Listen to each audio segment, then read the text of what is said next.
I thought it would be useful to do some verbal explanation of some of the tools that you'll be using throughout this course. You'll be introduced right off the bat to something called GPAS. It's a process that we've taught for a long time. It still works very well, and it's one of the simplest introductions to the whole team process environment. And so even using these simple tools will be very effective as you meet together as a team. I'll just warn you, they won't seem very simple at first. In fact, you might be confused and a little bit frustrated. It's a different way of thinking, a different kind of logic. And so just try to keep an open mind and be patient with yourselves as you work through this. So GPAS stands for Generate, Prioritize, Analyze, and Select. And if we just follow through the model itself, consider a team meeting where you're brainstorming.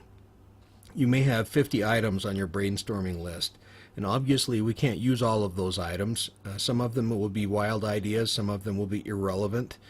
And so we need a way to prioritize those ideas, but we don't have the luxury of researching all of those ideas. So we have a mechanism through this GPAS process to intelligently weed out some of the ideas based on the establishment of criteria, so that what we end up with is a final list of ideas that we can use and then go out and research.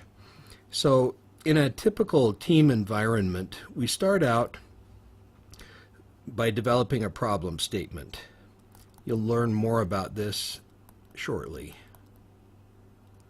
Problem statement defines what the problem is and what its impact is.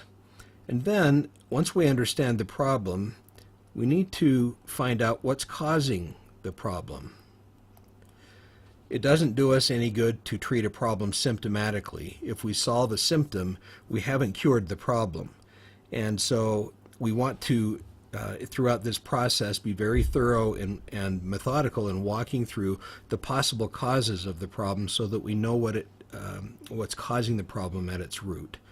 And then, once we understand that, we can begin formulating our solutions. I'm a big proponent of developing outcomes, and you'll have had this experience where you've been in a meeting, someone throws out a problem, I've got this problem, and because people are helpful, the first thing they want to do is try to solve that problem. Well, that may not be the right thing to do at that moment. And if we don't understand what's causing the problem, or specifically if we don't understand what should be different when we solve the problem, or in other words, what does success look like, we have no business trying to solve that problem because we're building a pathway with no clear destination. And so if we understand the causes first, going through this process then enables us to put forward solutions that build a direct path of success to that ultimate outcome, as opposed to meandering back and forth, doing trial and error, hoping we land on something.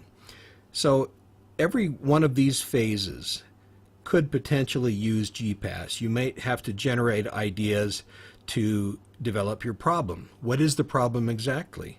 You will certainly use it developing root causes, and you will certainly use it developing solutions.